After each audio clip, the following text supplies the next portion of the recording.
Well, maybe like robots are the future, right? Like they could live forever. Like you could have a robot that But could live humans forever. are too, though. Like in reality, like it sounds weird to say, but like death is going to be optional in the next 1 to 2 decades. So some of the stuff we were talking about yesterday at the house was some of the things they're doing behind the scenes that people don't know about. Been doing for a while is like 3D biological printing.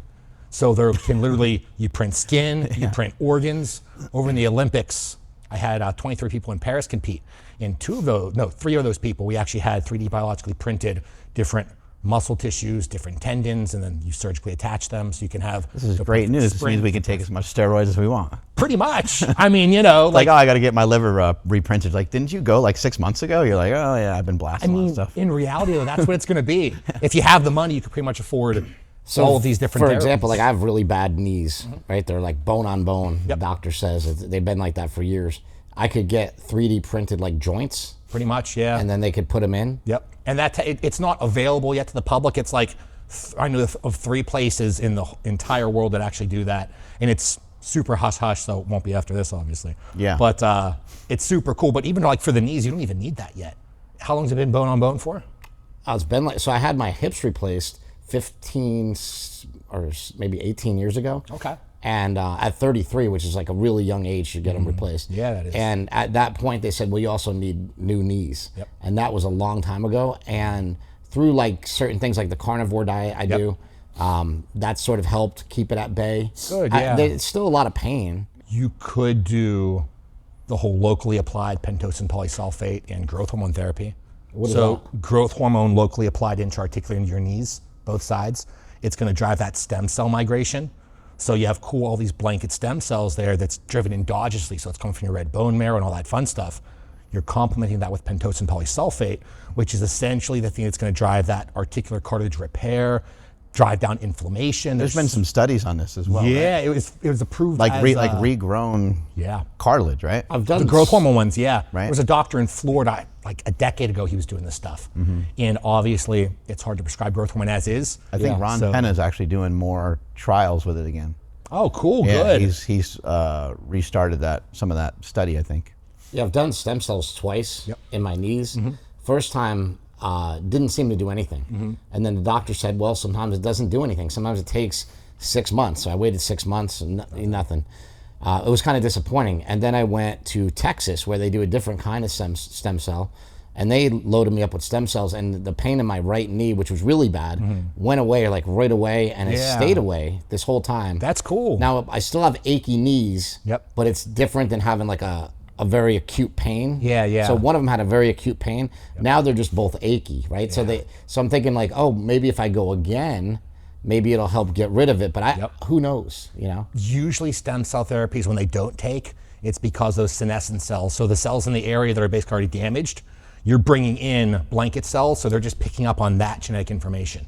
So if you don't clear those senescent cells, then it's just going to be re-picking up on the things that are already damaged. So like some people, it makes things even worse. I've had a lot of people, probably 20% of people will go through the stem cell therapies, and they come out of it 100 times worse than they were beforehand because they didn't clear out senescent cells beforehand. You think you can fix almost anything? Honestly, yeah. Like it sounds so weird to say, but like with our technology and knowledge and information, it's like I'm not anything special. I'm a naturally dumb person, so if I can figure it out, I think anyone can figure it out. Like all the information's out there. Well, so if it doesn't work, then you reevaluate why. Like, what's the root cause? What's going on here? Right? I think that's actually the only reason why I've been like good at what I do at all. Because if something didn't work, I know I had tool A, tool B, tool C, and you go down the list. And that was from working with so many different athletes and so many different normal people and so many different sick people. You see trends and patterns. So it's kind of like if I'm working with a cancer patient, we're trying to get them to eat healthier. Oh, I know Bodybuilder X, we use megestrol acetate, progestin to drive hunger. I can use that on my cancer patient to also drive some hunger. Maybe not the best example, but you see the crossover spillover. What are some of the simple tools that you use like every day? Like you have a bag here. Bag of Yeah. Goodies. Like, I got some cool stuff. We'll look at What kind of stuff could people use every day? Actually, before we go in there, then every day, there's a lot of things. If we're looking at like basic overall neurology, comprehension, things like that, one that I really like is called tiger milk. So nootropic, what that does, it's literally that mimetic of NGF. So you can start to grow all of those action neurons. You can start to actually learn processes easier and better. If you hear that right, you hear, oh, learning, right? I can learn a bench press, I can learn academically, I can learn how to be a better husband or father. It's learning in all of its forms. So something like a tiger's milk is awesome. Is that legal? Yeah, nootropicsdepot.com, they got everything. Wow. What's in it? Tiger milk mushroom. That's what it is, yeah. And the whole classification of mushrooms, like it goes crazy. There's so many different types, and it depends on where it's grown, how it's harvested. Like, I really like Nootropics Depot for that kind of stuff. Tiger's milk used to be a bar from like Weeder, and they tasted Oh, terrible. really? It was like one of the first protein bars called Oh, Tiger's really? Milk. Yeah. They were horrible. This is not that. What do you got in the bag? Yeah, so kind of my go-to things now that I'm starting to travel. I get oily, I get sweaty, so towel, obviously water, shaker cup, gut, so it doesn't explode on the airplane. So KE4 ketones, this specific one, I'm a big fan of for a lot of the neurological side of things. I got some ketones right here too. Yeah, exactly. So Same me brand, specifically, Ketone Aid. I can't have any other form of this because it drops my glucose too much. Ah. And I can only take one capsule, 5 mil. So exogenous ketones in all forms are super cool because they get your cells. It's kind of like the fuel for your cells. So that means it can release all the endogenous peptides that you are maybe not releasing or you need released. So it's like that thymic gland in the middle of your chest, you're not pumping out enough TB anymore, enough thymosin anymore. Like this will help to actually fuel that process. LO37 in the lungs, like it's gonna drive everything. So it works out super cool, And not do just you as, do a ketogenic diet, or you use no, those not at despite- all. Yeah, you just use this whenever. You could take it like, I take it every morning upon waking, just a capful.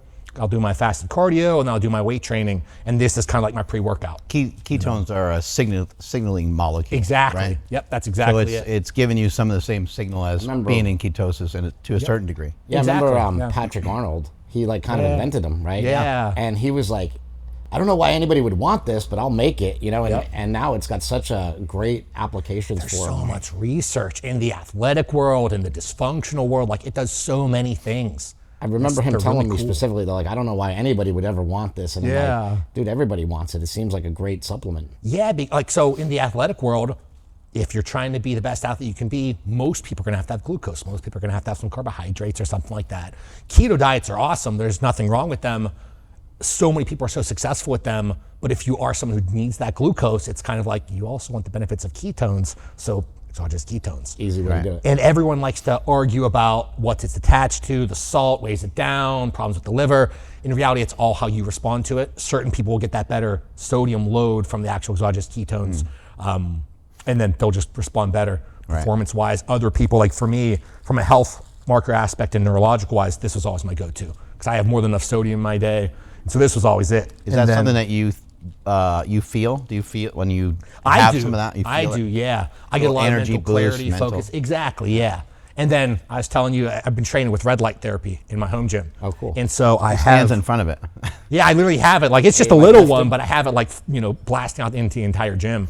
And so how it works at the mitochondrial level is literally just to generate more ATP, so displace hydrogen, oxygen, all that kind of cool stuff. And then it'll weaken adipocytes. So now all of a sudden those fat cells are weaker, they're dumping out more triglycerides. So you have more immediate energy, not just from mitochondria, but also from your fat cells. So it's kind of like, it's pretty much win-win. And I've been able to stay, I was always a fat kid growing up. So like for me, this is like relatively lean where I'm at right now. And I feel like not everything, but a big part of it's just from doing that red light therapy for a year. Wow. Traveling, Biocidin, throat spray. So we talked about, actually, no, we didn't talk about zinc lozenges. This is another one. This will boost up IgA levels in your throat. So the entire immune system, ecosystem of your throat by, the number's like 156%. It's like a ridiculous amount. And then if you look at the other products that they make, that Biocidin line, it's for breaking up biofilms mainly. So you have pathogen come in, that pathogen can encase itself in a film, biofilm. Immune system can't attack it. So you can break it apart, release it into the system to then excrete. So they make different like liquid droppers, like Andy was saying, the toothpaste, which is disgusting, but it works so well. It's for your like microbiome of your mouth, right? Exactly, yeah. So in the longevity world, that's kind of what they're looking at now. It's like, for so long it was the gut microbiome, and now they're looking at the oral biome as well. So gut microbiome wise, obviously super important. They're talking about it being the main brain actually instead of our actual brain. Right. Because again, going back to the original bacteria, that cyanobacteria way back billions of years ago before everything was created, developed, we see that cyanobacteria that then had an additional layer that formed in a mitochondria. So we had mitochondria and bacteria literally being brothers for these hundreds of thousands of millions of years. And then all of a sudden we develop into humans, and that's still so important. Our mitochondria and our gut biome, it's coming at me. They're like the most important things for us, you know, from like a health aspect, performance aspect. So it influences everything. So it kind of makes sense. Ooh, if the gut is kind of doing its thing, it's so important. Probably gotta go see what's going on in the mouth, because digestion's starting in the mouth and then proceeding down into the gut. So. And then you got the zinc. Yeah. So another cool one when you're traveling, zinc lozenges literally will kill pathogens on contact. So same kind of thing, like I would suck on one of these whenever I'm walking through the actual airport. I do 3 sprays of biocide throat spray. Coughing and sneezing. Yeah. Oh, and I was sandwiched in the middle seat between these 2 people. Super nice people. Very high body temperatures. So like, and I sweat as is. So we're all sweating on each other. I'm getting like a little bit tired from it. They're coughing and sneezing. I'm just sitting there sucking on my zinc lozenge, pull up my biocide throat spray. Southwest is amazing. It's a real roll of the dice. Like when people are walking past you, you're like, I hope they recognize the size I have. And then the appropriate person sits next to me, but it never happens. No, not at all. Like a 300-pounder will sit right next to you. You're like, oh my God. That's how it was too. It was not see me? So before I had the connecting flight, that was cool because I sat next to a couple and they had a baby. And they're like, oh, I wouldn't sit here. She's probably gonna cry. I'm like, I got 3 kids. Like, I want to hear that baby cry. Like, it makes me feel at home, you know? Right. And there was only a couple tears and cries, but like, I just like that. Yeah. You know? You got stuck in the middle though. That's the worst. Yeah. I'm figuring out. This is only my 2nd trip. I always get anxiety about the middle because I got to pee so much all the time. So I gotta go. I specifically, so I'll make sure I load up on water the night beforehand, drive endogenous diuresis, so I just pee all night, wake up and just have some electrolytes, amino acids. Actually, this whole blend. So I it's need usually, your peeing protocol for when I travel. Yeah, just double your fluids by like half. So if you don't take in a gallon, take in a gallon and a half. The day before. Exactly, yeah. Your body can only process so much, so many liters per minute. Podcast hack, because sometimes on the podcast, like we're talking forever, you know? Yeah. And we can stop, obviously, and use the bathroom, but it's kind of... I brought a bottle. It messes up the flow. Well, you notice with age, it gets worse too. Like Joe Rogan used to never break. He'd go 3 hours on a podcast. Yeah. Now every podcast, he's like, I got to pee. And sometimes he does it 2-3 times now. Yeah. Gets worse with so age that's, if you go back to like the whole prostate world and that side of things, that's usually what it is. It's not like a prostate cancer or a prostate enlargement. PSA numbers could be fine, and PSA is tough. It's awesome if you have prostate cancer to track the progression or regression, but it's not always the best thing to say, are you going to get prostate cancer or not? You know? But if we look at that dysfunction of the prostate, that causes that nocturia. So you're always up, peeing every night. There's a couple bioregulators out there like Libidon, Libidon. They have a suppository version, so you also get some fun doing it. Yeah. Right? You know, it's pleasure and progression. But it works extremely well. I've had a lot of prostate cancer people that we've been able to reverse with those different kind of bioregulators. Cocaine? Of course, yeah. I got it from Quinn. You need an upper, right? Yeah, no, so everything, it's basically like 2 scoops of the Revive supplements. So there's 2 scoops of the amino acids essentials. So for training purposes and things like that, just, you know, decreasing proteolysis. So not trying to break down too much protein, muscle tissue. There's highly branched cyclic dextrin, so the high molecular weight carbohydrate, just to make sure feeding muscle in the shape is cool. It's that cone, so it's like the endogenous insulin kind of sucking up everything going right into the muscle cell. There's 2 scoops of electrolytes. There is some creatine. There is some agmatine. There is some citrulline. It's like everything that I would need. So this is usually like what I would have if I just did like a fasting day or something like that, or intra-workout, kind of hits all your bases. I'd usually have the ketones before that too. What do you think about, like, so I go back and forth all the time. I go back and forth between, you know, you don't need supplements. Like your body you don't need them. Like I'm on a carnivore diet, and everybody in the carnivore community is like, you don't need any supplements. But you're showing me that like you can utilize them for some great shit that we can't do elsewhere, right? I mean, it's tough, and I might be a little bit biased, but it's also kind of like we used to live to be 30, then 40, then 50, then 60. That's because of technology. Technology is what's coming up, and that's what's allowing us to live longer, more vibrant, healthy lives. So to me, it's like, why would I ride a horse when I could take a plane? I'll get there so much faster, safer. I don't gotta worry about getting chased down by a dinosaur or whatever. It's like we're making all these things. You don't have to take anything, but it's also like when you have problems, you can fix them. It doesn't have to be the supplement or the drug. It could be the modality. It could be the grounding outside or the walks with sun exposure. Like all those things add up. So I don't like ever just taking something It's do something and take something. Or if someone doesn't love to eat red meat, maybe they have creatine. Yeah. If somebody doesn't love fish oil, they have fish oil. Or they don't love to eat fish, they have fish oil, stuff like that, right? Yeah, like I love fish, but it stinks up the whole house. My wife can't stand it. Yeah, so it's like, often you okay. can eat it, right? Exactly, yeah. So I'm just not gonna have fish, but I'll replace that with plasmalogens. I'll replace that with different fatty acids and stuff like that. So you're still getting the best bang for your buck and keep my wife happy. There you go. Good. What else you got in there? Anything else? Yes, actually, a very cool guy gave me this yesterday, which I had one of these this morning. I brought it just in case I start going hypo. I love it. Oh, good. I had the, which one's this? This is chocolate chip. I had the blueberry.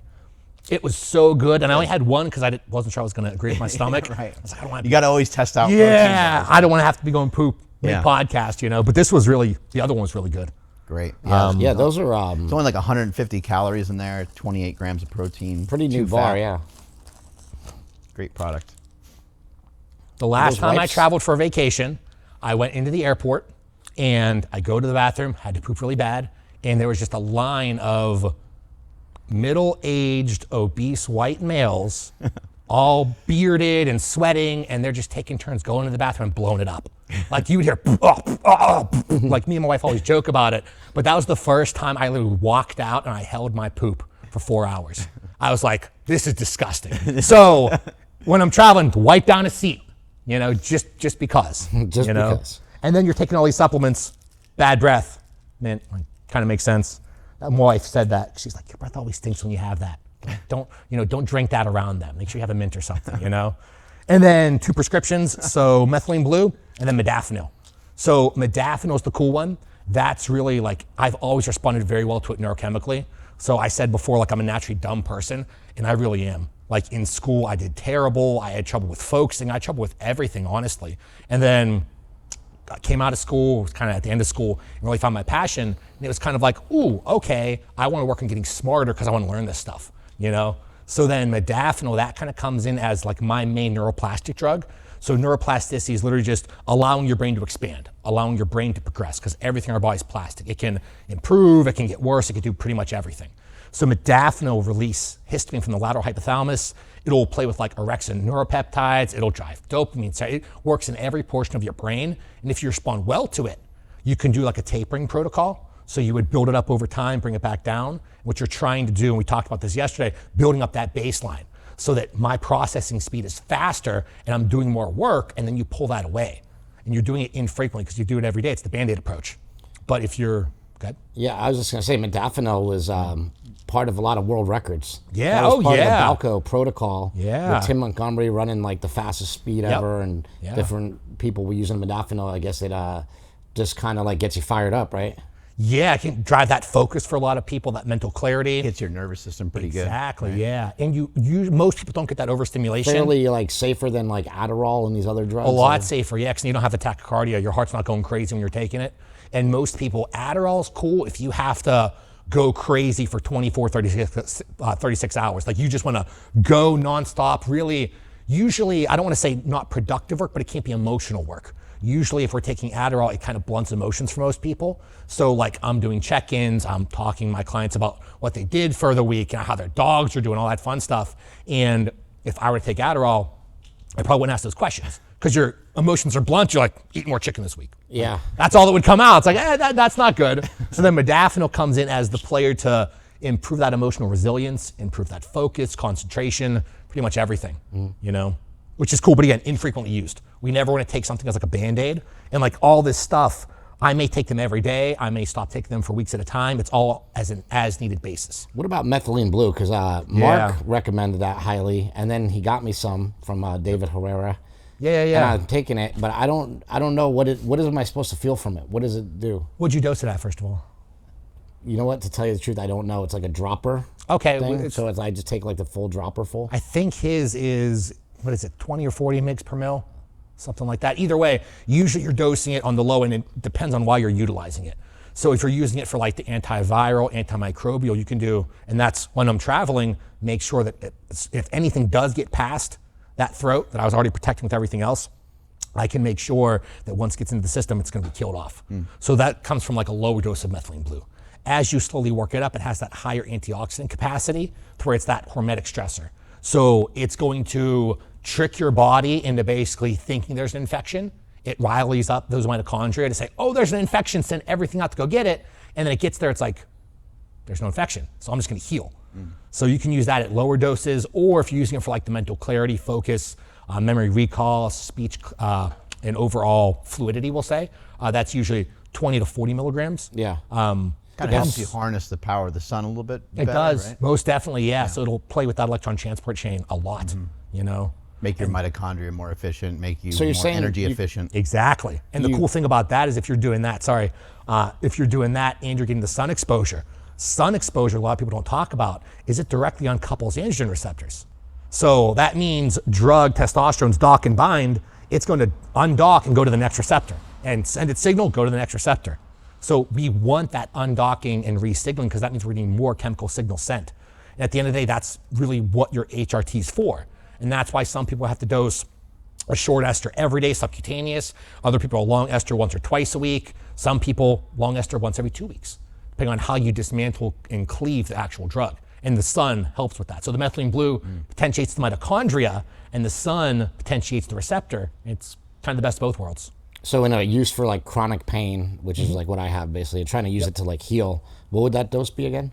You would probably, so you're talking about your knees, right? Well, just everything. I have chronic pain in my whole body, you know. That I've had for a long time. You'd probably, for an overall like inflammatory management, if you would try at like a low dose of 10 to 20-ish milligrams, and then kind of keep it there. So do that for like maybe 4 weeks on, and then pull back the dose to maybe half of that, another 4 weeks. And then after that, start pulling back on the frequency. Okay. Because you're still gonna have the neurochemical changes at any dose, and you never wanna become dependent on something.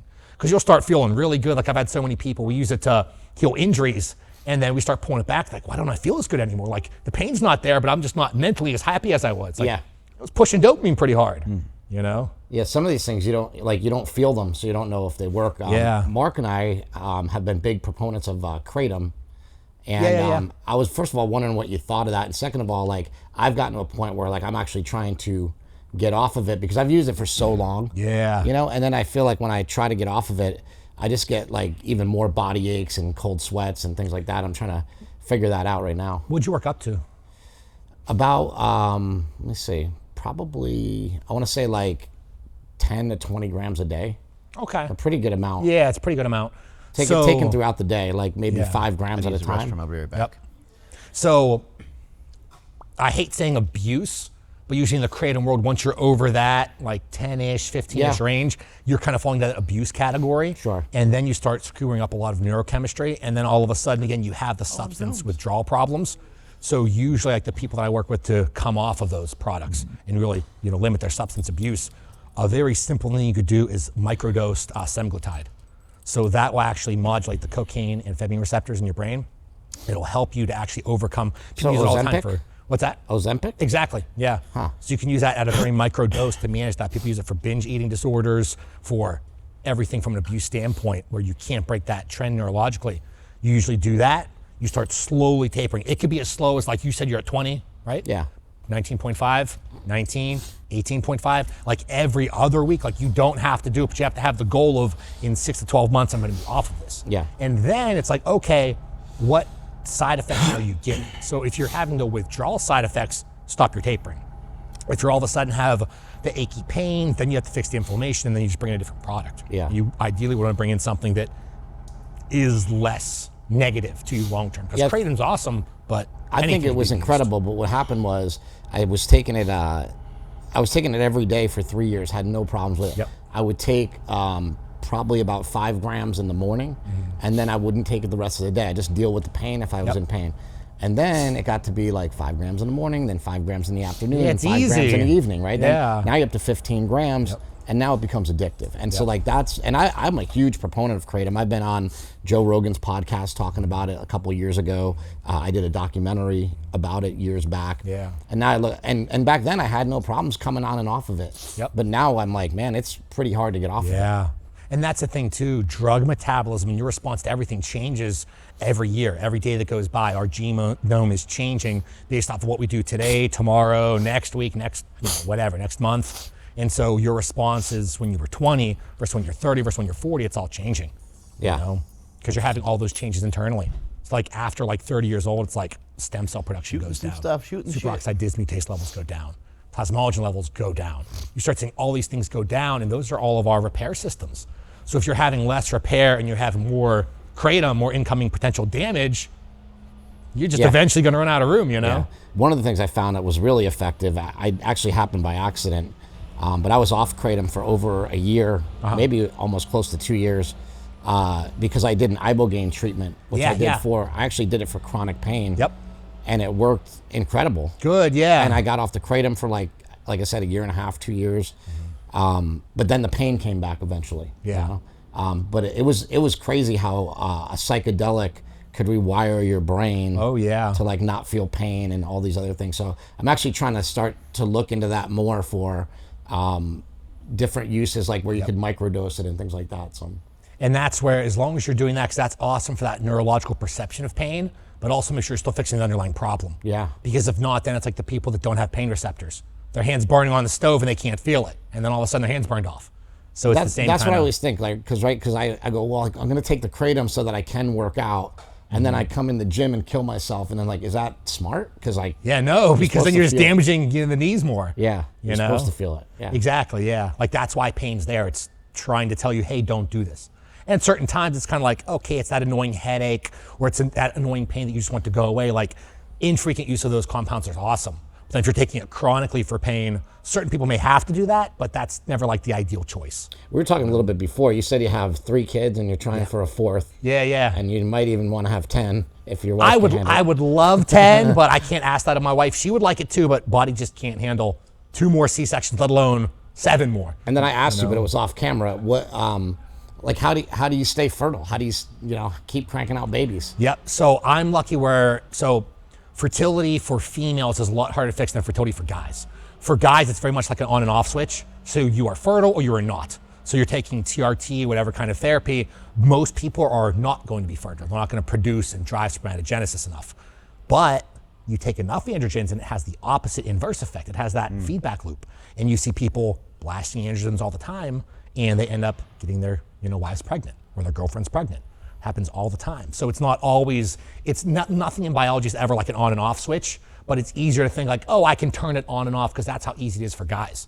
So like for me, my protocol is super simple for myself. It's HMG, HCG, and L-carnitine. So you have the HCG, which is like the intratesticular driver. You have the HMG, which really drives spermatogenesis. And they do many other things, but I try and focus on like the primary reason. And then the L-carnitine, which drives up sperm motility, mitochondrial functioning. If there's ever like a DNA fragmentation problem, like the healing peptides could come into play. There's nothing else out there that fixes DNA fragmented sperm cells like a BPC or a TB. So my protocol is super simple for myself, and then my wife needs nothing because she's just ready to go. So I'm always the problem. What about so women? It's taking too long. It's like it's on me. A lot of times the women are the ones that are having the issue, right? And then they got to spend like a ton of money to go to a fertility clinic. Yeah. And I think you were saying that some of those things could be avoided, right? Yeah. So we're talking about the IVF treatments and everything. Yeah. And over in that world, it's interesting.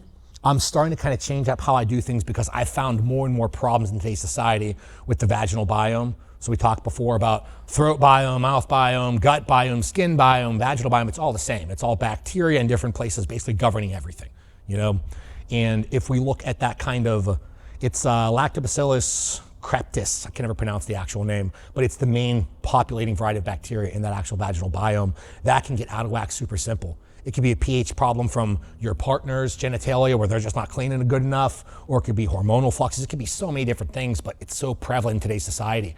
So there's seed. Seed makes a really good product, probiotic for women. There's an actual intravaginal suppository, and then there's actually an oral one as well. You use that, it clears them up usually in a couple weeks, and sometimes that's enough. I actually met a guy at the Kava bar who like sells this stuff. Oh, that's cool. It was weirdest conversation, but it was interesting. How'd it go? He had like He had like a briefcase. Oh, okay. He was like a salesman, he was like lugging this shit Traveling around. salesman. He was going to like different like doctors' offices, I guess. Oh, cool. It wasn't pharmaceutical though. It was like just all over the counter. Yep. Yeah. That's cool though. I was like, what do you I do? like the hustle. I was like, well, I said, what do you do? He's like, well, Bend over and let me tell you. Yeah, exactly. I was like, this is a little different. That's funny. A friend of mine runs a TRT clinic, and he was telling me some of the doctors are using Winstrol, like a topical winstrol that they're rubbing on women's vaginas to make them like horny because they have like issues with that. Yeah. Which is like crazy to see like anabolics being used in that way. A lot of the topical DHT variety compounds can drive so many erectile-based changes for men and women. So erectile tissue, when I talk about it, it's for guys and girls. Yeah. Everyone likes to think, oh, guys are just getting an erection because you can actually see it externally. Women are getting the same erection, it's just all internal. So guys can usually get a full erection in like 60 seconds if you're doing really good, you know.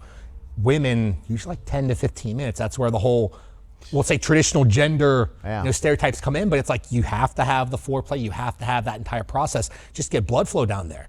But then you look at these female athletes who might be taking HRT, they might be taking different blood-promoting compounds, and they're ready to go in 30 seconds, 60 seconds. Like, that's the difference between that enhanced and the natural side of things.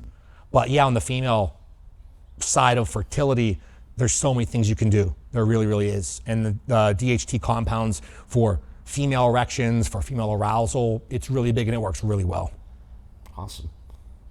Let's train some back. Yeah, let's do it. Let's start with the lat pull down. That's always the easiest thing. I like that. Easiest thing to warm up with. I'm gonna be checking out all the machines while I'm here. I told you we're building that home gym, so I'm trying to see, like, scope it out. I like this, I like that, you know?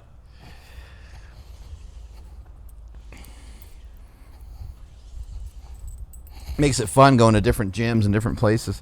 Right, it is. It's cool. 'Cause there's so many things that I've seen, but I've never actually tried in person. How long have you been bodybuilding for? Like, when did you start? Like 17, 18. I got that concussion playing lacrosse. Couldn't do that scholarship thing anymore. And so decided, got to heal my brain because I couldn't walk. Couldn't really talk for 6 months. Got into nutrition dietetics. Trying to hit me with that. And then that kind of led into, friend at the time was getting into bodybuilding. So started doing that. Did the whole natural bodybuilding thing. Dieted too hard too many times, low T. So HRT was always going to be in my future. And then now it's a combination of bodybuilding work.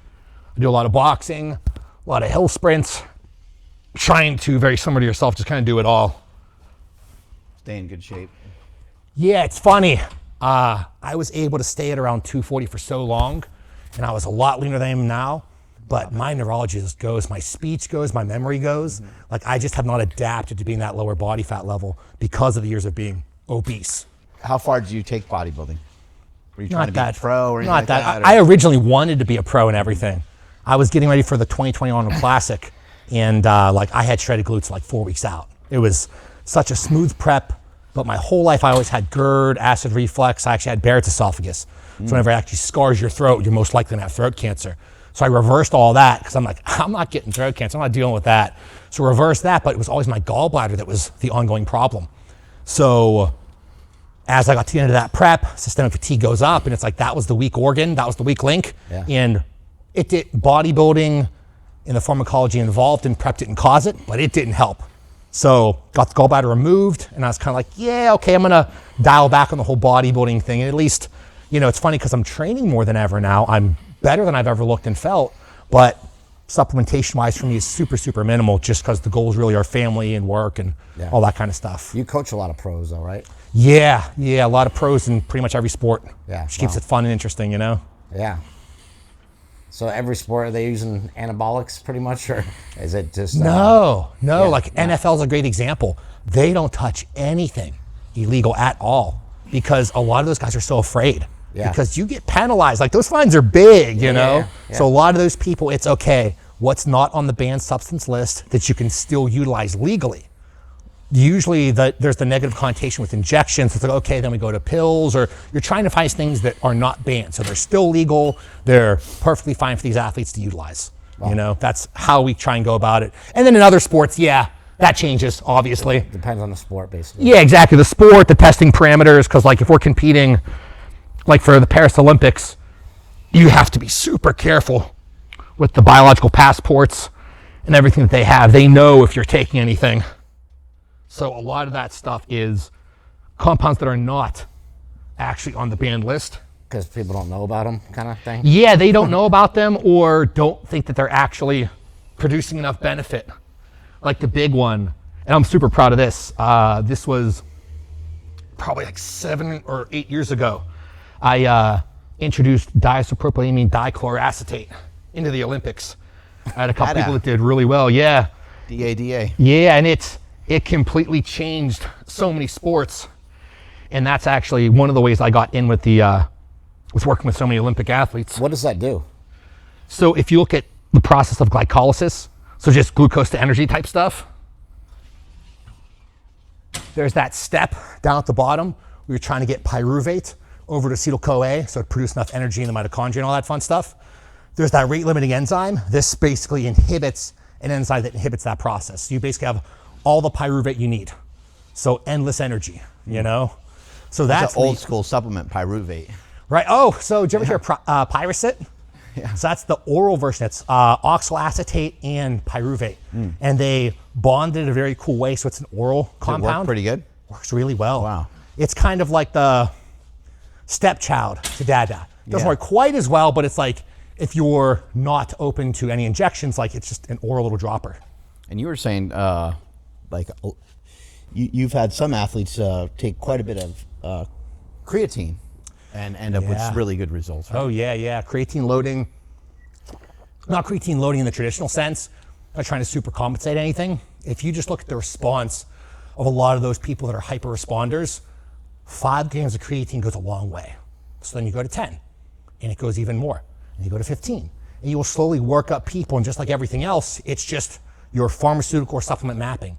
You just see where the kind of top out point is. Because I've had some people, like we talked about in the Olympics yesterday, we're at like 150 grams of creatine a day. Wow. They got 0 gut distress, and their performance literally was night and day difference. But you also got them used to it. Exactly. Oh yeah, it wasn't like 150 game day. Yeah, no. Like, we start off at 5 grams. Big blowout. Yeah, we start at 5 grams in the off season, like over a year or two ago. You slowly work up, and so at that point they're just mixing it in with like every drink they have almost. Pretty much. Yeah. It's nuts, but it's like after seeing these kind of responses, I'm the most open person in the world because I've just seen too many things. And it's like, well, on paper, like I don't know how anyone's gut handles that, but they do. Yeah. They shouldn't technically get the whole ATP synthesis process that upregulated, but they are. So much so to the point to where they were getting, anabolic like gains, but they're also losing their hair. So creatine in the research shouldn't do much to testosterone, which shouldn't do much to downstream DHT, and yet these guys wake up and they pull a clump out of hair out, and they never had hair problems. And all of a sudden they're growing like crazy. They're getting pimples. It's like, okay, so it's just how they dismantle. It's crazy. It's really cool though.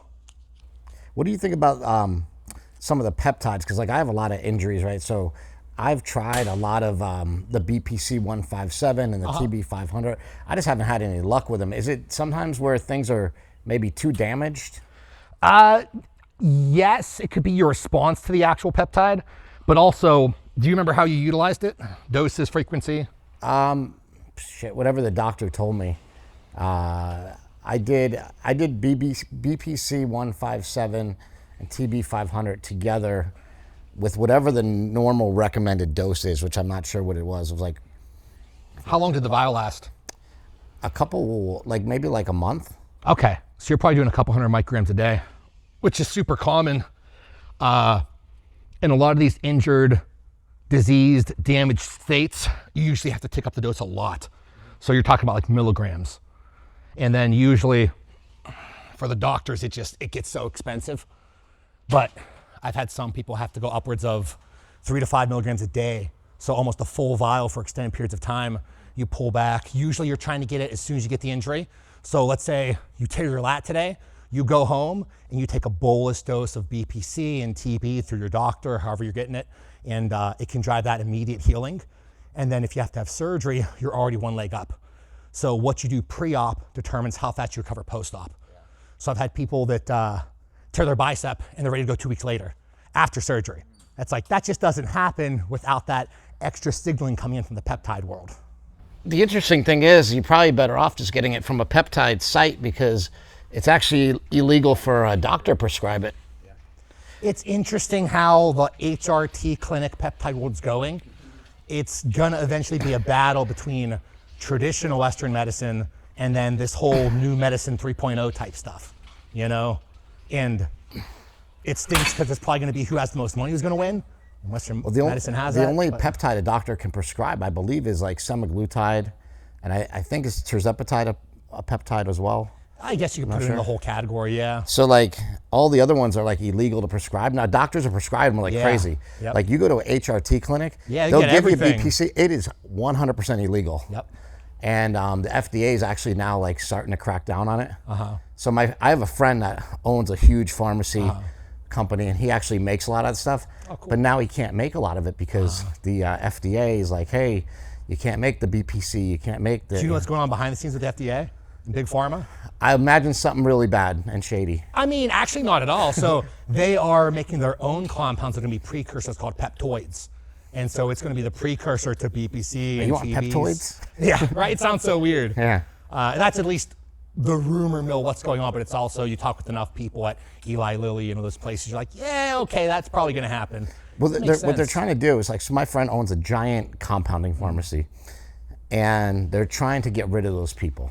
Yeah. They don't like those people because that's not big pharma. Exactly. That's like little pharma. Yeah. But like little pharma is kind of cool. They make testosterone, they make nandrolone, they make Winstrol, but like these are all for medical uses, right? And they make really high quality drugs in really well maintained facilities. Yep.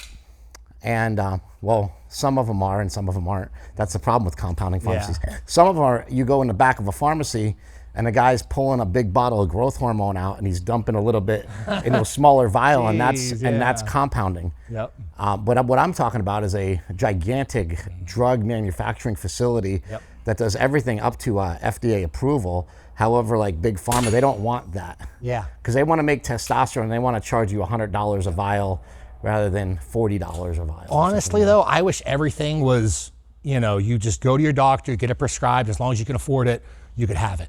I think And so. I mean, it should be that way, you know? I mean, they'd have to figure out something for people that couldn't afford it, because I'd still want everyone to get help at the end of the day.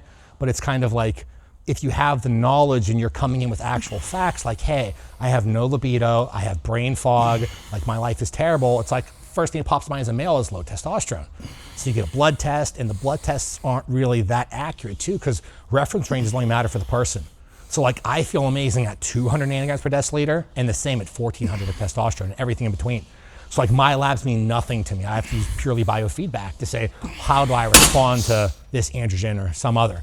Whereas other people, it's like they could be 200 and feel like terrible, go to 400, they feel like they're on top of the world.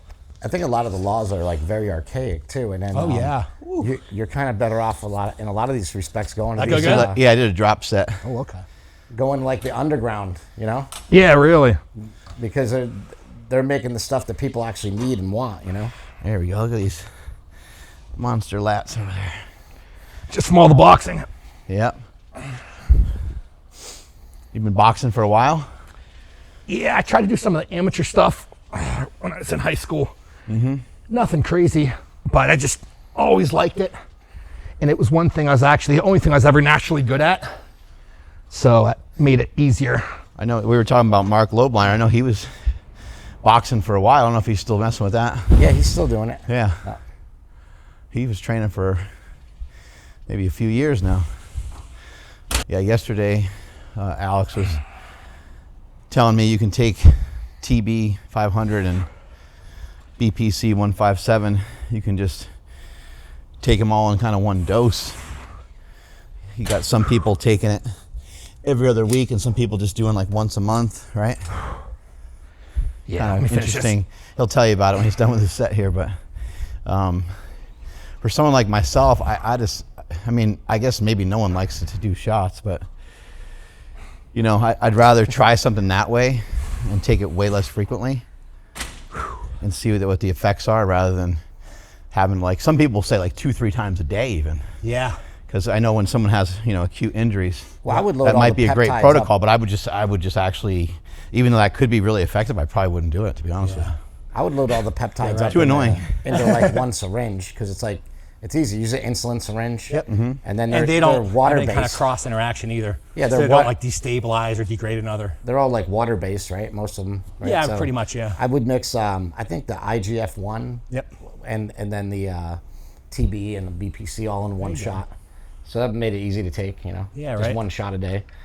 Yeah, it's interesting on the frequency. because for like the longevity world, a lot of like the CEO level people, like we talked about, like top C-level employees at like Google or Amazon or whatever, they want to live to be 100 plus. And so you're trying to figure out, oh, okay, what longevity products can we utilize? And a lot of them are so busy. So like, let's just see what happens with once a week.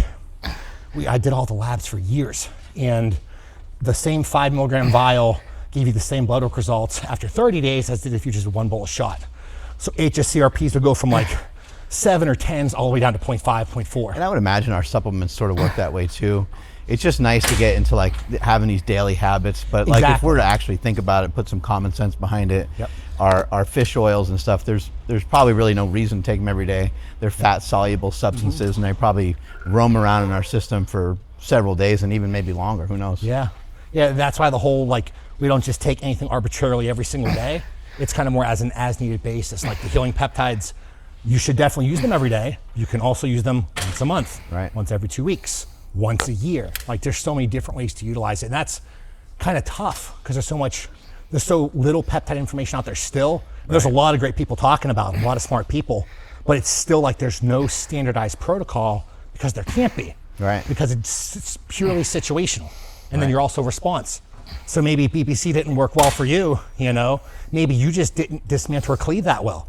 So maybe you have to try like a GHKCU because that'll drive like the stem cell migration. I'm also talking about like trying to heal something. Like my shoulder was like 75% torn. And I'm like, well, it didn't work, but it's also like, what am I expecting it to do? I'm expecting your arm didn't fall off, so it's doing something. I'm expecting it to give me surgery.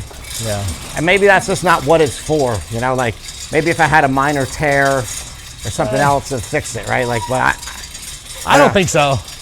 I like for every problem, especially that the more severity, usually dosage has to be higher, usually frequency has to be higher, but it can still repair basically anything.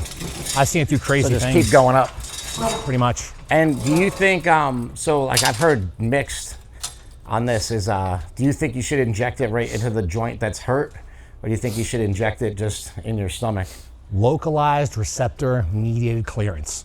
That's the actual pharmacology-based term. We're looking at all these somatropic compounds like your growth hormones, your TBs, BPCs, they're all in that same kind of category. And based on how they bind the receptors locally and clear, they drive that localized action. So most definitely, if you have an elbow problem, intra-articularly. If you have like a full body inflammation problem, just go sub-Q because it goes more systemic. But they're still gonna have those localized effects, and some people can be drastic. So if you see like this shoulder, this works fine. This arm goes like up here, right? Everything in your shoulder. I mean, and the lat's kind of pinning this down now, right? So, but you think much change in exercises. You think that can be fixed with like high dose? And what would the dose? What do you think the dose would be? I mean, if you were to do like if you're trying to use less total compounds, dose has to be higher. If you're trying to complement and potentiate from like multiple pathways, I'm just trying to fix it. Basically. Yeah, so probably best case scenario, again, through the HRT doctor who, you know, might or might not be able to do it legally. If you were to start off with something like a full milligram of BPC, full milligram of TB, milligram of GHKCU, which will burn, that'll bring in the stem cells, that'll drive the neonatal gene expression, that'll drive the scar tissue reformation to basically make it better, and top it off with like 1 IU of growth hormone, something like that, you know? A milligram a day. Essentially, you have all of those, all of them, plus the growth hormone to kind of top it off, because remember, a lot of those are the healing somatropic world of things, that whole growth hormone axis. And you would know if that worked after probably how long? Or if it was working? You tend to start seeing differences within the first couple weeks, honestly. Like all of a sudden it'll be a little more range of motion, a little less pain, a little more range of motion. It just slowly builds from there. Interesting. I've never done this machine before. Anything special about it? Oh, it's it looks cool. It's another one of those machines that you can change the you know, the weight. One of the Prime machines. No, nothing too weird or crazy about it. Yeah, you were teaching me some stuff yesterday. Yeah. You have the extra pad on there. That's a Charles Glass pad. Yeah, I like that pad. It's kind of just gives you more range of motion. I really like this machine. I think a lot of times with back stuff, like where it's difficult is like in the wrong spot. Yeah, right. Like it should be a little lighter, like here, so you can squeeze better. And you can't normally do that, but with this guy, you stack the weight up here, and it's a little lighter as you pull towards you. So then you can really drive your elbows back. Yeah, like that. Actually, like you were saying yesterday. That's with, good to what's switch his up name? those cams and everything. Yeah. What was the guy you were talking about yesterday? You were showing me on, he was like staying that shortened position. For Oh, the row. yeah, the functional patterns guys. Yeah. Mm-hmm. You want to do it, Bor? Yep. Maybe give you a little boost. There you go. I pull up my good arm first.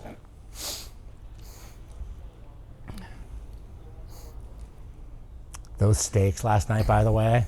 Oh, so good, yeah. They would have put me to sleep if I wasn't Yeah. hell bent on just working. They were so good. The potatoes were so good. Everything was good. Certified Piedmontese, that's the best. I gotta start best buying stuff some ever. now. Oh, it's incredible. I can hook you up with those guys too. Please, yeah. We'll get them to send you some first, and then we'll hook you up with them. They're really cool people. Awesome, thank you. Yeah, we know the marketing people really well, Yeah. and they've been hooking us up for years. I couldn't believe how lean and tender it was. So it's amazing. Like for how little because fat, you're, like because Yeah. you're a coach though, I can just tell them, hey, this guy will recommend it to like everybody. Yeah, You know, really. They'd love to do something with it, figure something out with it. Yeah, definitely. That's what we talked about yesterday. I feel like I try to not get discount codes anymore because you feel like a shell.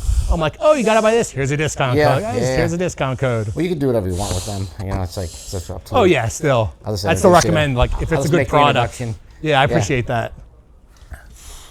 Yeah, for me, if it's a good product, I have no problem paying for it. Yeah. You know. That's what's kind of interesting. It's like it's just meat. You know? Yeah, but it's good meat. Yeah, but I mean, it's like there's no weird, Those triceps. no weird thing that you're trying to sell somebody on. You know? Yeah, yeah. Like, it's a steak, just good tasting and it's steak. real lean. Yep.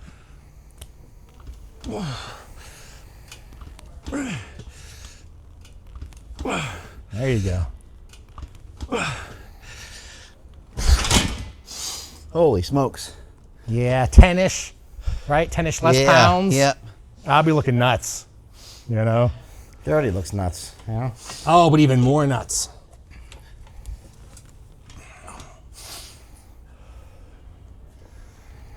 There you go. Yeah, there you go. Alex loves to be really yelled at. Tell him what a piece of shit he is during his lifting. Nice There and you go. slow. I like it.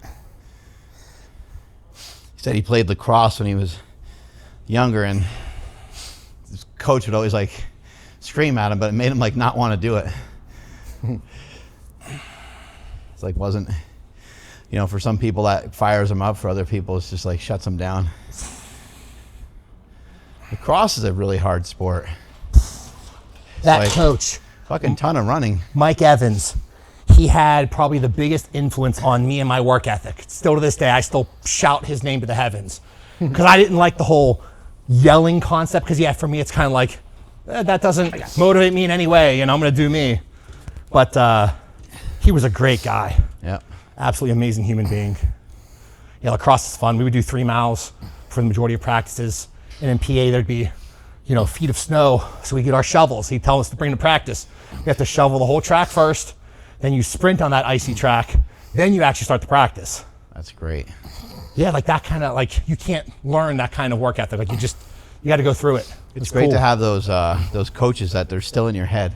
Right? Yeah. You know, you're out on a run or you're doing something and you can still hear them coming.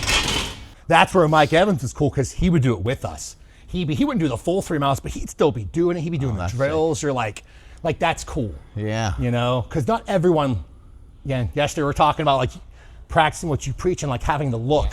You don't have to be the big bodybuilder. You don't have to be the best athlete. You don't. It's a little harder to listen, when the guy doesn't have much, you know. Yeah, like you got to have something. Or didn't do it at all, you know. And you're Exactly. like, Yeah. It just makes it harder. Yeah, like I'm not the biggest. I'm not the strongest, but I'm decent at a couple things. one of my- You know. One of my favorite guys is Dr. Sean Baker, because he's just out there. Yep. He's doing a lot, and he's like doing it. 58.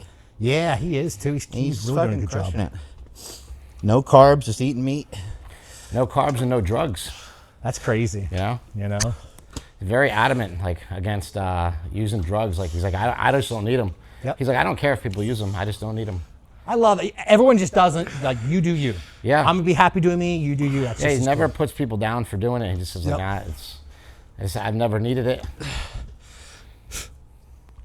Like I said, it's more of a natural bodybuilding, just diet. I only did like 2 shows or whatever, but since I was a naturally fat person, it just shut me down after my second show. Now it's early 20s. I'm like, why is my libido so poor? Why do my joints hurt? Why do I feel like so tired? Got blood work and it was like 105 nanograms per deciliter or whatever. Yeah. It actually was exact 105, I remember. And it was one of those things I was like, okay, well, I'm not going to live like this for the rest of my life. Yeah. You know?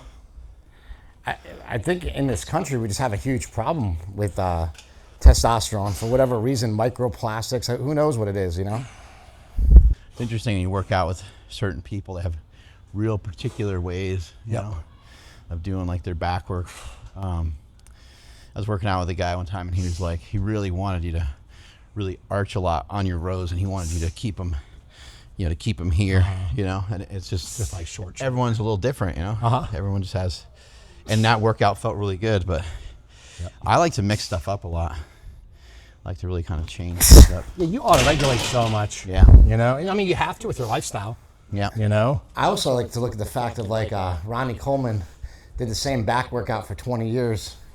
None of us are Ronnie Coleman, though. It's just interesting to see like what genetics are like so different from, you know, person to person. That is the crazy part. I remember he said in a seminar, he's like, you don't got to change shit up. Yeah. He's like, I treat steroids like vegetables. He's like, I don't think I need them, so I don't use them. I was like, that's great. He's sitting there 330 hunched over, you know, so huge. big. That's funny. It is funny, you know, the steroid thing just really discredits people, so I understand why. There's also that clip where he's like, I just use the basics. Like, I mean, what are the basics? Well, he you know, he probably did get really, really far without taking much or without taking anything. Did he get to like his first Olympia? Yeah, I think like all basically natural or something? Yeah, not Olympia win, but to the Olympia. Yeah, to the Olympia. And then Flex Wheeler took him aside. He's like, you're not doing anything? He's like, no, I didn't know anything about this. My chicken? Yeah, and then Flex Wheeler's like, that's the biggest mistake I ever made.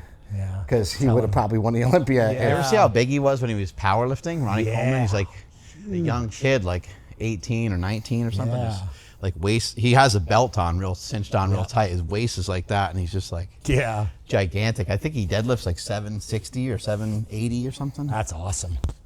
Now he's rubbing that cream on, trying to get shredded with this. Yeah. I think it sucks that he unfortunately got hurt after his career. You know, it's like everything was already done. He already was the GOAT. Could have been that accumulative damage too. I think people still one too many leg presses. Yeah.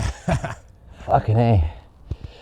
Can't blame him, you know. It's like he probably felt good that day and probably just went for it. I love that he's so positive about it too. But he says he doesn't talks regret about it. Yeah, not at all. Like that's how you got to live.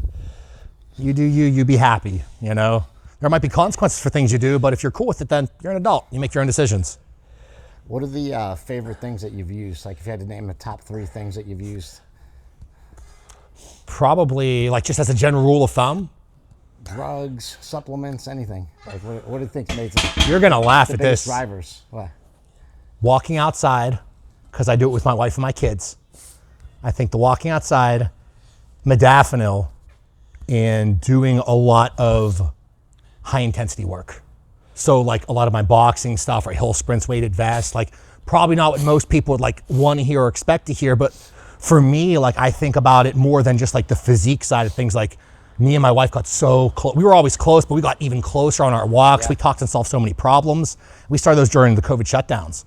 It's like I got out of gallbladder surgery and my workout was walk to the end of the street to the stop sign and back because I couldn't move, It's great that you said that because that's what we do every day. And as a family, you know, it's my brother, my girlfriend comes with us a lot. We walk a lot. We just did probably 5 miles yesterday, weighted vest walk. Yeah, he said that, It was fucking brutal. As we're talking about pulling back a little bit. Yeah.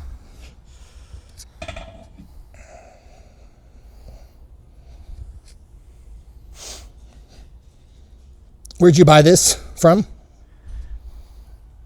This is Zero, right? yeah, what the hell's the name of that company?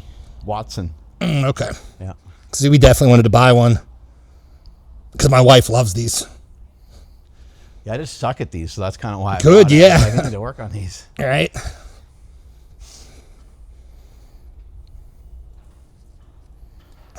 kind of just forces you into some good posture with some back movement. Right. I think we have a tendency to, you know, move our chest around. We're doing back exercises. Yeah. That one just kind of keeps you fixed. It's also blow out any farts you have. Yeah. You get rid of them. I get out of the way. Get rid of all your gas. I don't know if my arms are long enough for. There we go. Oh, you got it. You gotta go over the top. Yep.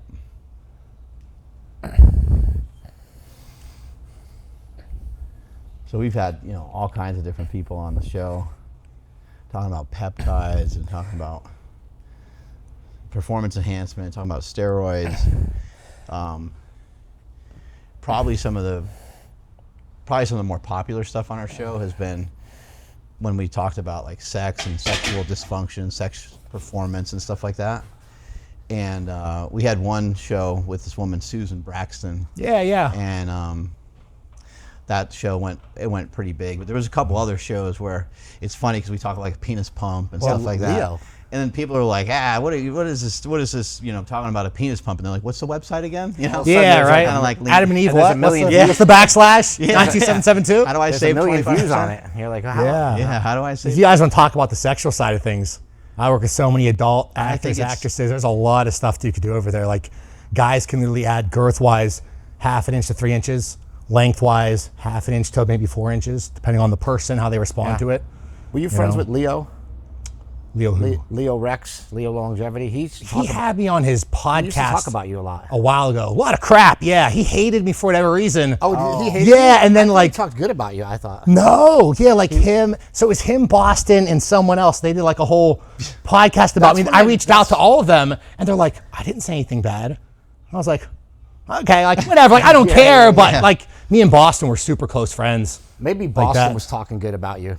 Probably, I remember, yeah. I remember like hearing your name, and I remember Yeah. hearing good things. Yeah, It might have not been from Leo. I liked all of them. Like Yeah. I don't. Anyone could say whatever they want about me. We all have freedom of speech, which I love. Yeah. It's like you don't like me, cool. And honestly, like some of the stuff that like someone would say, like they're funny. Like they'd make fun of something about me, and it was true. Like it was hilarious. I David couldn't help but talks laugh. about Broderick Chavez a lot for some reason. Yeah. I always heard he was brilliant, so who knows? Broderick? Is he? Yeah. I think usually people are turned off by his personality, but he'll also be the first person to admit that. Oh, gotcha. Like it depends on the day if he's going to like you or not like you. You know what I mean? And so I think that's kind of like, you know, we connected in 2020 and like we were best friends for so long, still love him to death. Same with Andrew Triana. We all three connected in like during the COVID shutdowns and everything. Yeah, Super Brain. He talks about it. So, yeah. Andy's so awesome. I love that dude. We haven't talked in forever.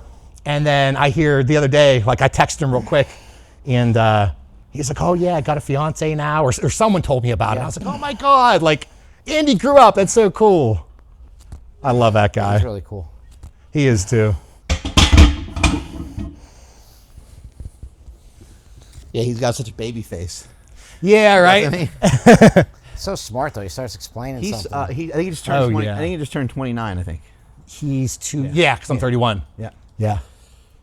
He is. He sees the world so differently. It's funny, but again, in 2020, when me and Broderick all connected, it's like I was viewing things one way and they both viewed them completely different ways. But we had similar answers, but then also different ones. And it just really opened my eyes. And I feel like that was like my spark where I really just took off with my own knowledge and application, because it's like, you don't see things so myopic. You're not looking in one direction. Like we talked about how I had to wear glasses my whole life. I reversed that need like a couple months ago. And it's just like, I've only done that because honestly, from conversations like with them, like they didn't tell me directly how to do anything like that, but it was like how Andy would talk about how important vision would be, or how Broderick would talk about like, you know, growth hormone production in the body, and it just makes you think about things differently. And then all of a sudden I would assess problems the same way. So it's like, oh, how do I fix this problem? I look at it through different lenses. Do you want a little bit more weight? Yeah, please. Another 25, 10? What do you think? Let's try 25. Did you wear glass? You couldn't see far away or close up? A little bit of both, honestly. I did not have the best vision at all. There you go.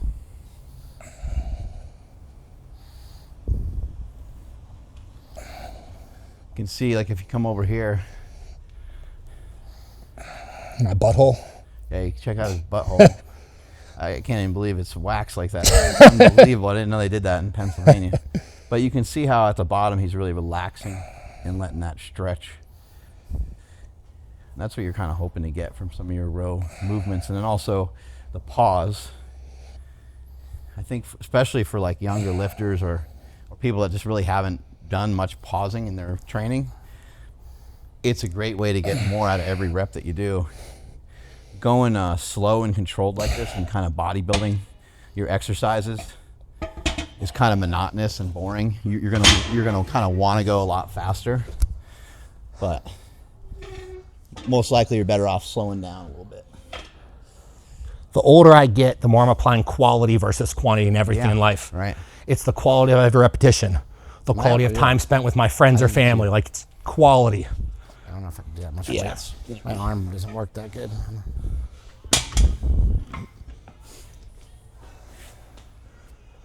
So what are some ways that you healed or some ways that you fixed your eyes? So a lot of different ocular drills, something as simple as we're all looking at a computer screen, a phone, with your eye, supposed to be a perfect circle, starts to crunch, turn into an oval. But just real quick, yes, blue light does come from the sun.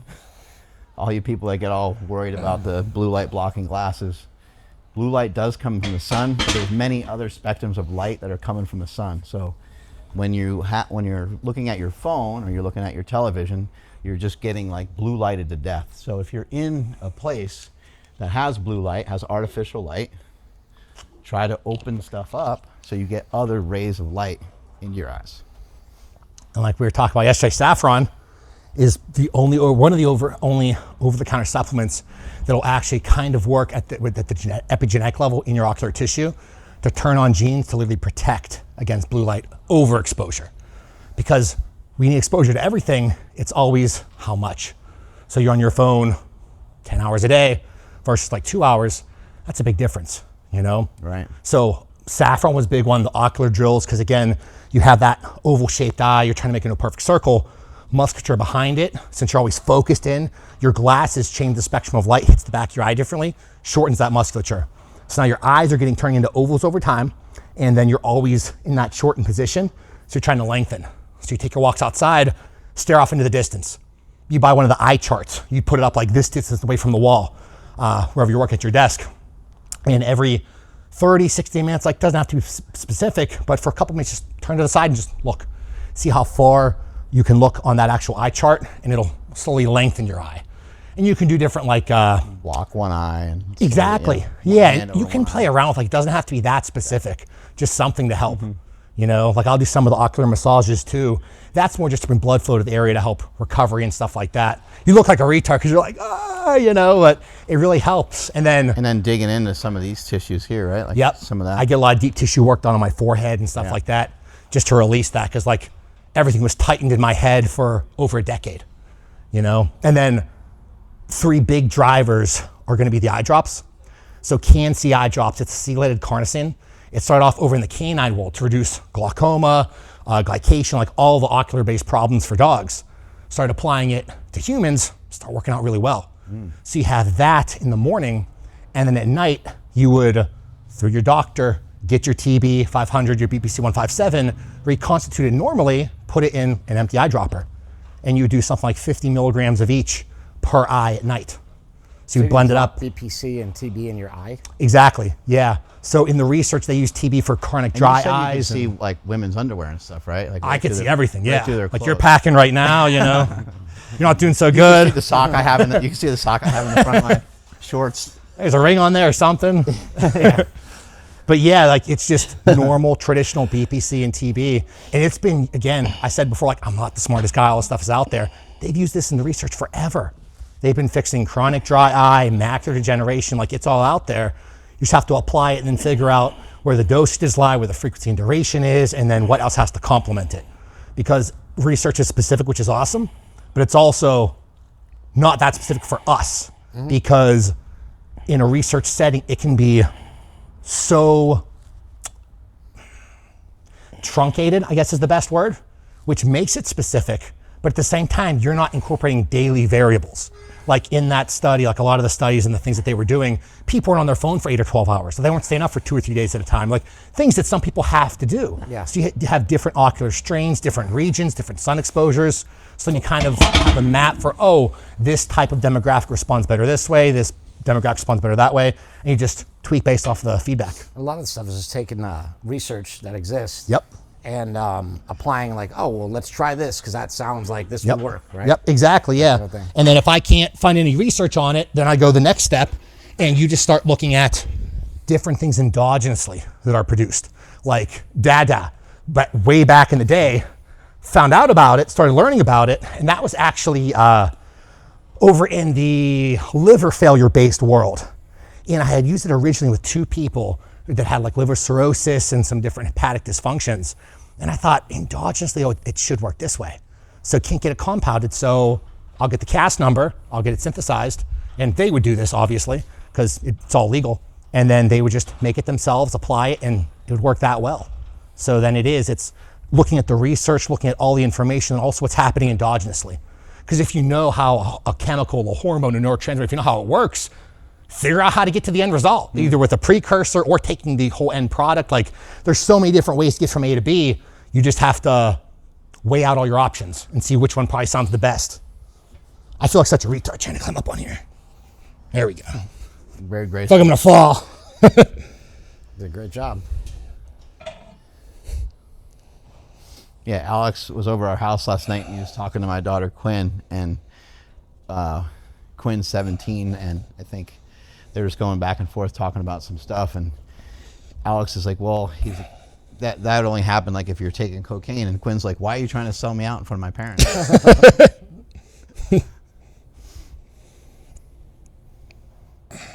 So she's got a weird sense of humor. I loved her. She was funny. Like I said, I saw her. I could have left yesterday. Didn't have to come down. Yeah. Andy's so awesome too. Jake That and was Daisy. great that when you saw her, she's like cruising around on the 4-wheeler thing or whatever the hell. That thing was cool. Yeah, what's that called? I Hawk. can't think of the name of the hell. Something it's Hawk, called. right? Gator or something? No. Is it? I don't know. It's a different one. It was cool, whatever it was. Coming to me at the moment. I didn't trust myself. I wouldn't trust myself driving it though. I'd be the one to like flip it's it so or. powerful, yeah. It's a razor basically. Is what it is. Razor, yeah. Yeah. We went. Remember, you got the Liver King one stuck in the. Yeah. We went to visit the Liver King, and Smelly got us stuck in a swamp. Yeah, you had to get pulled out of there. Turned out of there by the Liver King. Liver King to the rescue. Yep. That's funny. He was on a good amount of stuff. He had a good cycle going. Oh yeah. Good run. Good natural run.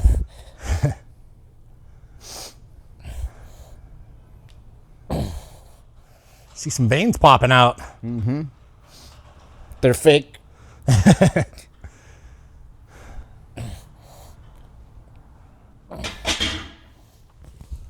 How I guess it always kind of depends on like what someone's asking for, but like I don't know, how effective do you think growth hormone is? Like let's say someone doesn't want to take tests and get into like messing with those hormones.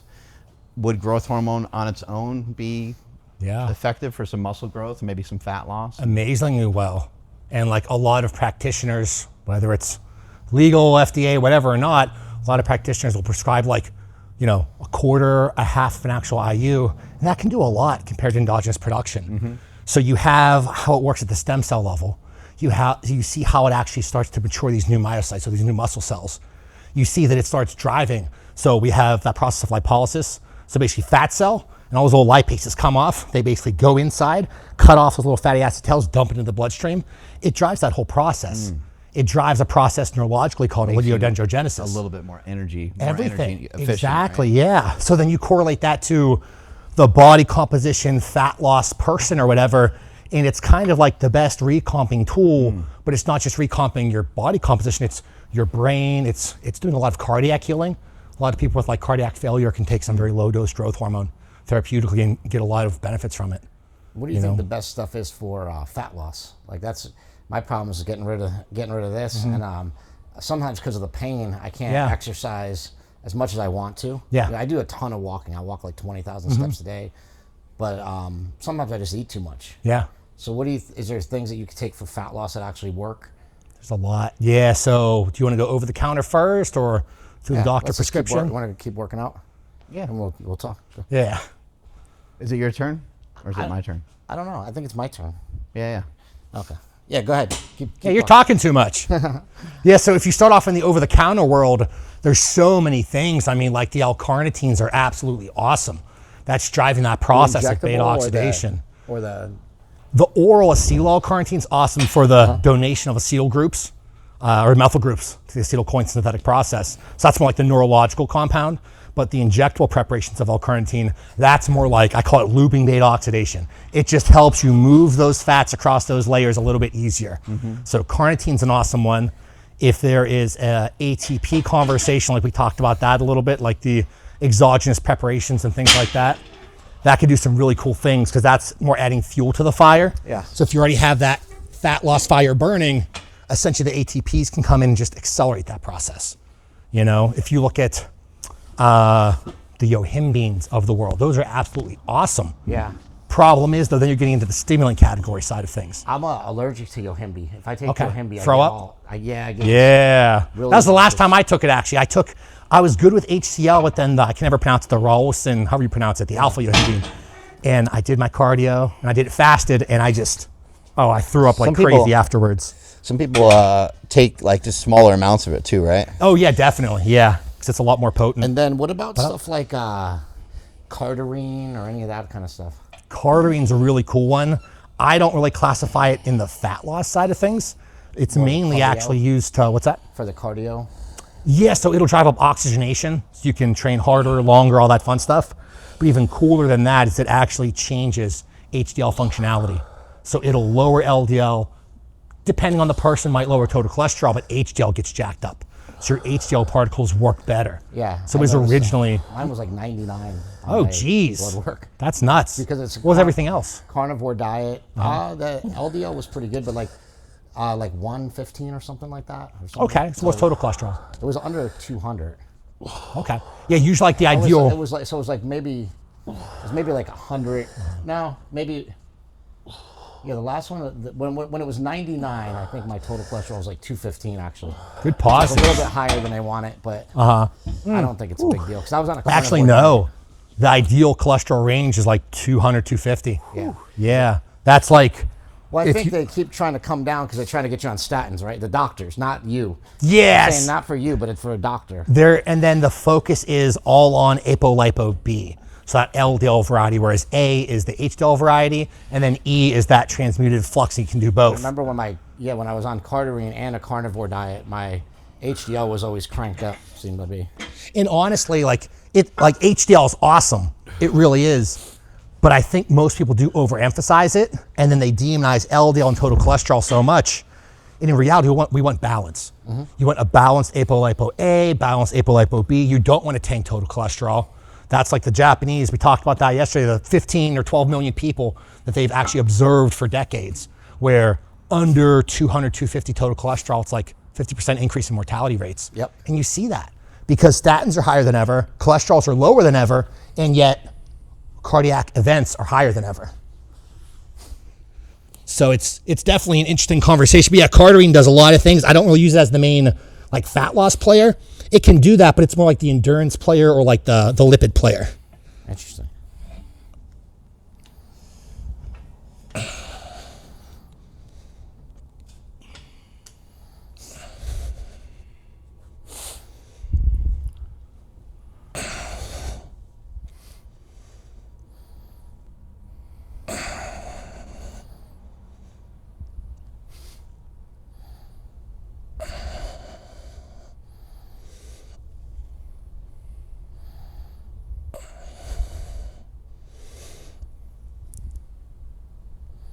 There you go.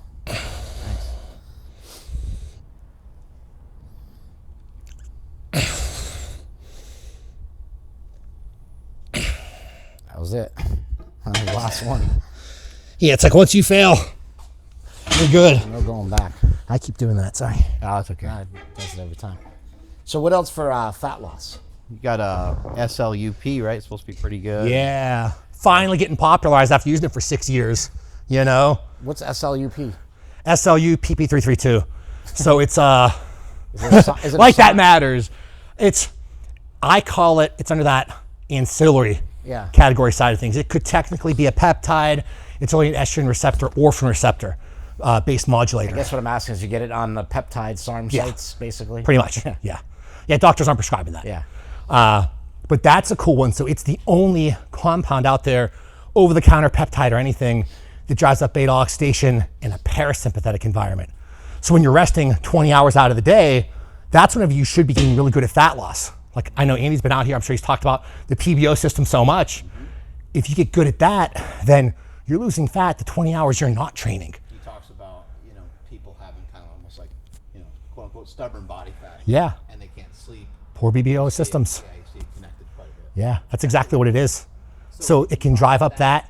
It can do a lot of cool things, and I've helped a lot of people reverse going back to like the cardiac failure, CKD problem, so chronic kidney disease, every hepatic problem you can imagine, some hepatomegaly. Like it is an awesome overall compound. Very little side effects. Some people can get some gynecomastia from it. Some people can get some nausea from it, and some people can get a lot of headaches from it. But most people, like 99% of people probably, it's almost side effect free. And it's still kind of tinkering on that mitochondrial side of things as well, because we kind of put like SLU in the same categories like MOTC and all those mitochondrial peptides. Is it injectable or is it a capsule? Oral. Yeah, so liquids. Then what about BAM15? Yeah, so that's the protonophore coupler. So essentially the healthier version of DMP, because it doesn't translocate things to such an extent, so you don't get the same heat dissipation, but you still get the same fat loss. You still get the same changes to neurochemistry. You still get like all the positives, which is really cool. That was actually started off really big reversing cancers, because it'll starve these cancer cells. So it'll really make the mitochondria inefficient within cancer cells. So that has been more applicable for any cancer patient for me than almost anything, because you're literally weakening the mitochondria of the cancer cell. So then you have something to come in and lyse that membrane. HDM3 proteins are all in there. PNC27 comes in, lyses that, opens up the membrane, and then the BAM15 makes the mitochondria become inefficient. So they have these broken particles essentially of cancer cells that can get excreted because they're non-functioning anymore. You repopulate that with good healthy cells with the different thymolin, thymosin alpha-1, like there's so many different thymic peptide therapies, and then all of a sudden you can potentially forego chemo or do a lot less or do different radiation or hyperthermic therapy. There's a lot of cool things. Have you ever tried DNP? Yeah, way back in the day. Pretty crazy, right? So you can use it for so many different reasons, but these days, like I don't recommend it to anyone anymore. Yeah. I really don't. Too dangerous probably, right? Like there's such a big margin of error, and since we have BAM15, why not just go that route? But even at that, you have so many other players out there these days with the mitochondrial peptides, like you were talking about fat loss wise, did you see where your thyroid's at? T4, T3, like check where those are at, because if those are on the lower end, partitioning is going to be pretty low. T4 is the one that drives deodorinase enzymes. So it's the enzymes underneath that makes all of those upstream thyroid hormones work. So usually you can't run into problems because that looks good. Especially that fly on his back. There you go. You can't run into problems with some people taking T4, getting too much reverse T3. That'll basically dock in those receptors and not allow it to be that functional. But if you're not that person, the T4 comes in to complement anabolism, fat loss, and pretty much everything. And T3 is like the replacement product. Females can go very hyperthyroid and almost always recover, never have problems, don't lose muscle tissue. Guys do it, especially hypermuscular guys, and they just usually suck up the muscle tissue. I'm on some sort of thyroid thing now, but I feel like it's a natural gland or something that they gave me. Is it the bovine? Is it MP? Something like that. They had like Okay. some natural thing. They have a couple ones out there these days. It's like some extract that's from. Got to show off that back. Yeah. Is that what we're doing? Yeah. Get some reps in there. And maybe go on a walk and do a little podcast. Yeah, I like that. This guy's got calves. He's allowed to train with us. Yep. You don't have calves, you're not in the group. It's the hill sprints with the 40-pound vest. Get kicked out. 200 pounds with the kids in the wonderful stroller. Oh yeah, you push the stroller. It takes a minute, or no, it takes 3.5 minutes with them. It's a long hill, and it's steep. You load up the kids in the stroller and push it up a hill? Yeah. That's a great workout. If you actually Google Wonderfold, it's one of the best strollers out there. It's like a little tank. It's like a little Hummer. It's like a tank to put your kids in. It is. I saw a recliner that looks like a tank, and it has controller, so you can like just roam around your house in it. That's So cool. you can like recline and then go to the kitchen if you want. I gotta find it. I gotta find it on my phone. You'll have it in like a couple of weeks, I'm sure. It was the fattest thing I've ever seen in my You'll life. have it for watching football on Sundays. Like roll over to the refrigerator. Right? Yeah. Some shit, come back. Who needs out. walking anymore? But yeah, I'll get them in the Wonderfold stroller. So it's literally like a huge Hummer, you know? So it's, you know, maybe almost as big as this bench, maybe not as long, but it's wider. I'll put all 3 kids in there. So them with the stroller to total like 200 pounds, and we'll go up our big hill in our neighborhood. And it takes a good 3.5 minutes to get up there. And you were busting your butt the whole time. How old are the kids? 5, 3, and 2. Oh, that's We got great. Lila, Aiden, and Apollo. Hoping to get one more girl just to go through that whole thing again. Apollo, but- that's a great name. Right? We named all of our kids after TV shows. So Lila was the crazy girl who set everything on fire in Dexter. Aiden was from Being Human, the Cool Vampire. And then Apollo was actually in Battlestar Galactica, the son. He was like the really cool guy, like kind of like the bad boy. I was That was thinking his Apollo nickname. Creed, who was also very cool. That's what everyone says, oh yeah. Apollo. Cool. All right, we're gonna go on a walk, but hopefully you guys learned some cool shit from Alex. We're gonna also have him on the podcast, and we're gonna be nailing him with questions all day long. Hopefully he'll have some answers. He said he's dumb.